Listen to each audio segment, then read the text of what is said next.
Step into Value Zone. Value Zone. Value Zone. Hypermart. Patanjali. బహుళ చికురభారం బద్ధపించావతంసం చపల చపల నేత్రం చారు బింబాదరోష్టం మధుర మృదులహాసం మందరోదారలీలం మృగయతి నయనం మే ముగ్ధవేషం మురారే. భాగవత కథాసుధ 4వ భాగంలోకి వచ్చాం. అంటే ధనుర్మాసం 4వ రోజు. గోదాదేవి కృష్ణుడి లీలని తన చెల్లులకు చెప్తూ నిద్ర లేపుతూ రంగనాథుడి సేవకు వేళయింది రండి అని పిలుస్తోంది. మనం ఇప్పుడు కృష్ణ సేవలోకి వెళ్దాం. పూతనని తృణావర్తుణ్ణి ఇద్దరిని బాలుని రూపంలో ఉన్న నారాయణమూర్తి సంహరించాడు. ఆ తర్వాత ఏం జరిగిందో చూద్దాం. ఒకరోజు యశోదాదేవి పిల్లవాడికి పాలిచ్చి ఒళ్ళో కూర్చోబెట్టుకుని చూస్తోందట పిల్లాడికేసి. తల్లులు పిల్లల అందాన్ని అలా పరిశీలిస్తారు. నా పిల్లడి కళ్ళు అచ్చు నాలాంటివే, వీడి ముక్కు వాళ్ళ నాన్నది, ఆ మూతి నాయనమ్మదో మేనత్తో ఇలా ఆలోచిస్తూ పిల్లల్ని కన్ను ముక్కు జుట్టు సవరిస్తూ చూసుకుంటూ ఉంటే అని ఆవలించాట చంటివాడు. ఈ నోరు తెరిచిన పిల్లాడికి ఆ లోపంలో నోట్లో ఆకాశము, నక్షత్రాలు, సూర్యుడు, చంద్రుడు, భూమి, సముద్రాలు, పర్వతాలు, నదులు, చరాచర సమస్త సృష్టి కనిపించిందట. ఆమె వణికిపోయింది. ఏమిటి పిల్లాడెంత, వాడి నోరెంత, అది ఏం కనపడుతుందో ఆ కనపడేది ఏమిటో తెలియలేదు. కళ్ళు మూసుకుందట భయమేసి. భయపడుతూనే కళ్ళు తెరిచి చూస్తే ఏమీ లేదు. ఆవలించిన పిల్లాడు కళ్ళు మూసుకుని నిద్రపోతున్నాడు. ఈవిడ అనుకుంది ఒక్క క్షణంలో భగవంతుడి అనుగ్రహం ఆమె మీద ఉన్న విష్ణుమాయ తొలగిపోయింది. అబ్బే, ఆ తొలగిపోవటం వల్ల ఆవిడకి అది కనపడింది. ఎప్పుడైతే ఈ కంగారు పడిందో మళ్ళీ ఆమెని మాయలోకి లాగేశాడు భగవంతుడు. నా పిల్లాడే ఏమిటో నాకు అట్లా ఉండుండి అలా అనిపిస్తూ ఉంటుంది, అంతా నా భ్రమ అని అనుకుని సర్దుకుంది. తను నా పిల్లాడే, ఇదేవి నేను చూసింది ఏది నిజం కాదు, ఏదో భ్రమలో చూశాను, ఊరికే నాకే కన్ను కలిగింది అని అనుకుని సర్దేసుకుంది. తర్వాత ఏమైందట, కొద్ది రోజుల్లో గర్గుడు అనే మహాతపస్వి యాదవ వంశాలకి పురోహితుడు. అయితే ఈ గర్గ ఋషి వీళ్ళని చూడ్డానికి వచ్చాడు. వచ్చేసరికల్లా ఈయన నందుడు పరమానంద భరితుడే ఆయన కూర్చోండి అని కూర్చోబెట్టుకున్నాడు. ఆయన చాలా పూజించాడు. భార్య పిల్లవాడు అందరితోటి ఆయన్ని సేవించాడు. రోహిణీదేవిని తీసుకొచ్చి మహర్షి, మీ వంటి వాళ్ళు మమ్మల్ని తరింపజేయడానికి మా ఇళ్ళకు వస్తారు, మీకు ఏ సేవ చేయమంటే అది చేస్తానన్నాడు. తర్వాత ఎలాగో మీరు వచ్చారు కాబట్టి మా యందు అపారమైన దయతోటి నా కుమారుడికి మా ఇంట్లోనే ఉంటున్నటువంటి వసుదేవుని కుమారుడు ఇద్దరికి నామకరణం చేసి ఆశీర్వదించండి అని అడిగాడు. ఈ గర్గుడు నవ్వాడట ఆయన. అయితే గర్గ సంహిత అని ఒక పుస్తకం ఉందండి, అందులో కూడా కృష్ణగాథలు ఉన్నాయి. గర్గుల వారే రాసినవి కొన్ని కథలు. ఈసారి ఎప్పుడైనా వీలు వెంబడి చెప్పుకుందాం. అయితే ఈయన ఏమన్నాడంటే, నంద, నేను యాదవుల పురోహితుడని అందరికీ తెలుసు. నేను ఇక్కడికి వచ్చిన సంగతి నేను దాద్దామన్నా దాగదు. తర్వాత యాదవుల నివాసాలకి నేను ఎప్పుడు వెళ్తాను, అది నా కర్తవ్యం, ఏంటి వంశానికి పురోహితుడు కాబట్టి పెద్ద పట్టించుకోరు. కానీ ఇక్కడ నేను వేసే ప్రతి అడుగు, నేను చేసే ప్రతి పని కంసుడికి సమాచారం వెళ్తుంది. ఎవరెవరి ఇళ్లలో నేను ఎక్కువసేపు ఉన్నాను, ఎవరి పిల్లవాడిని నేను ఎంత పరిశీలించాను, ఎవరికి ఏ ధర్మకార్యాలు చెప్పాను అన్నీ తెలుస్తాయి.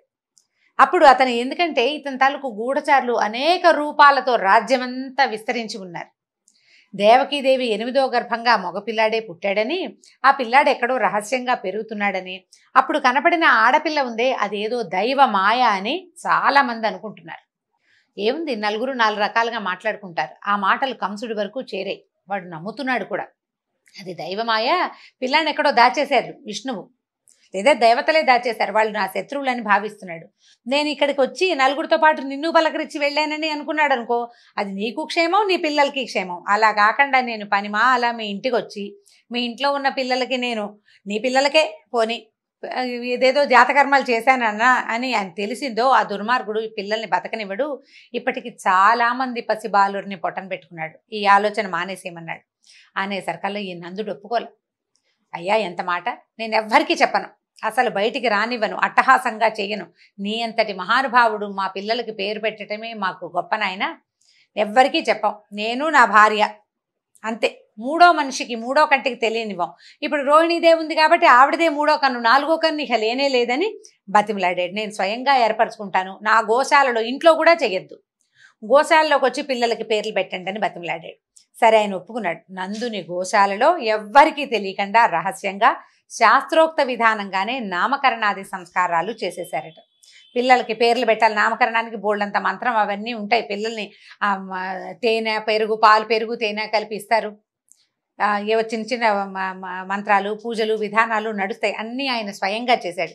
పేరు పెట్టే సమయానికి ఏం చెప్పాడంటే ఆ బాలుడు ఎవరు, తను పేరు పెట్టబోతున్నటువంటి తంటివాడు ఎవరు అనేది ఆయనకి తెలుసు.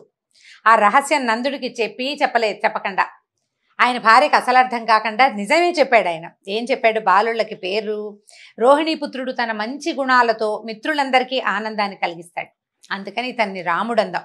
ఇతనికి మానవాతీతమైన బలం ఉంది, ఎందుకంటే 1000 పడగల ఆదిశేషువే అతని రూపంలో జన్మించాడు. ఎంత బలం, భూభారం వహించగలిగిన వాడు. అంచేత ఇతను బలుడని బలరాముడని చెప్పబడతాడు.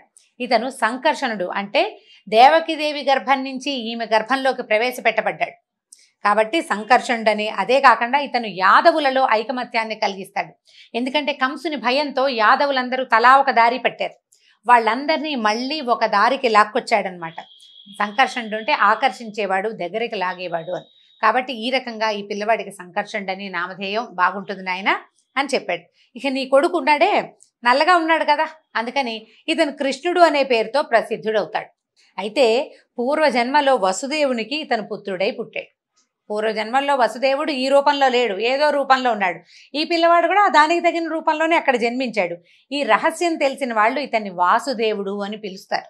పూర్వజన్మలో వసుదేవుని కుమారుడు, ఇప్పుడు అతని మిత్రుడైన నీ దగ్గర పెరుగుతున్నాడు అని చెప్పి ఈ కుమారుడు ఉన్నాడే, ఇతను ఉత్తమ గుణాలలోనూ శోభలోనూ సంపదలోనూ కీర్తిలోనూ శ్రీమన్నారాయణుడితోటి సమానుడవుతాడు. ఇతడు మీ గోకులాన్ని అనేక ఆపదల నుంచి కాపాడతాడు, అనేక అద్భుతమైన కార్యక్రమాలు చేయబోతున్నాడు నాయన.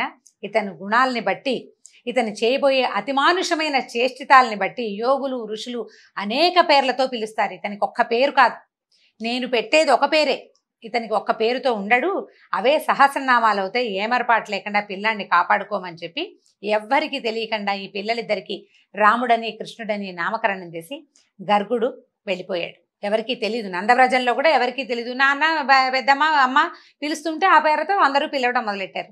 వాళ్లే పెట్టుకున్నారు పేరు అనుకున్నారు. గర్గుడు వచ్చి నామకరణం చేసే సంగతి బయటికి రానివ్వలేదు. ఇక నామకరణం జరిగింది. పిల్లలు చేతులతోటి మోకాళ్ళతోటి పాకటం మొదలుపెట్టారు. తల్లులు చక్కగా స్నానాలు చేయించి చంద్రం గింద్రం రాసి బాగా చేస్తే పౌడర్లు రాసి కూర్చోబెడితే ఇద్దరు పోయి బురదలోకి వెళ్ళి దుమ్ములో ఆడుకుంటూ ఆనందించేవాళ్ళు. పిల్లలకి మట్టి అంటే మహా ఇష్టం. అందులో రాముడు కృష్ణుడు కూడా దానికి ఏమీ ఇది కాదనమాట. అక్కడ వాళ్ళకేం తగ్గరు, వాళ్ళు కూడా అందులోనే ఉంటారు. పాక్కుంటూ పక్క ఇళ్ళ వైపుకి వెళ్ళటం. కొంచెం నడకొచ్చాక ఈ కాళ్ళకి మువ్వలు పట్టీలుండము, గజ్జలు అవి కడితే మొలనూలు, వాటితోటి చిన్న చిన్నగా గల్లు గల్లు మన సందడి చేసుకుంటూ పక్క వాళ్ళ ఇళ్లల్లోకి పొరుగు ఇళ్ల వరకు వెళ్ళేవాళ్ళు. పాకుతూ ఉండేవాళ్ళు. పాకి వెళ్ళటం, ఒక అడుగు 2 అడుగులు వేయటం. పాకటం స్పీడ్గా వస్తుంది, నడక నిదానంగా వస్తుంది కదా. ఈ కొత్త వాళ్ళు ఎవరైనా కనపడంగానే భయపడినట్టుగా తలంటే బాల్య చేష్టలే. ఈ దేవతాంశతోటి పుట్టిన వాళ్ళనే భావం కలిగించే వాళ్లే కాదు. పిల్లవాడు బహుసుందరమైన వాడు, ఒకడు తెల్లనివాడు ఒకడు నల్లనివాడు. పాకటము, పరిగెత్తటము, నడవటము, ఎవరినైనా కొత్త వాళ్ళని చూడగానే బెంగగా మొహం పెట్టి అమ్మ కోసం వెతుక్కోవటము, దాంతో తల్లులకి పరమానందంగా ఉంటుంది. ఎవరైనా వచ్చినప్పుడు వాళ్ళ దగ్గరికి వెళ్ళకుండా తల్లి దగ్గరికి వస్తే తల్లికి ఎంత పొసెసివ్నెస్ అనమాట, మహాద్భుతమైన ఆనందం కలుగుతుంది. కొత్త వాళ్ళ దగ్గరికి మా పిల్లాడు వెళ్ళడని వాళ్ళ పిల్లాడిని వాళ్ళే ఎత్తుకుంటారు, మోయడం కష్టమైనా సరే.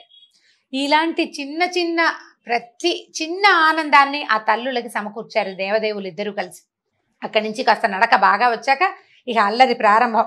ఈ లేగదోడలు దొరికితే వాటి తోకలు పుచ్చుకుని వాటి వెనకాల పరిగెత్తడం. అక్కడి నుంచి ఈ వయసున్న పిల్లలే 5-6 వచ్చేవాళ్ళు చుట్టుపక్కల. ఏ ఇంట్లో అయినా ఇల్లాలు పనిలో ఉంటే ఎవరిల్లైనా ఒకటే, ఇంట్లోకి వెళ్ళిపోవటం, పెరుగు వెన్న దాచే కుండల్లోకి చేతులు పెట్టడం, చిన్న పొన్న చిటిపుట్టి చేతులతోటి వెన్న తీసుకుని తినటం, తిన్నంత తిని బయట కోతులు తిరుగుతుంటే వాటికి కూడా పెడుతుండేవాళ్ళట. ఈ గోప స్త్రీలు, బాబు పిల్లాడు ఎంతసేపు అల్లరి, వాళ్ళని వీళ్ళని ఈ గుంపునంతా వేసుకుని ఇంట్లోకి వస్తున్నాడు, రాజుగారి అబ్బాయి గట్టిగా ఏమీ అనడానికి వీల్లేదు. అందుకని ఏం చేసేవాళ్ళు, వీళ్ళు కింద పెట్టడం అనేసి ఉట్లో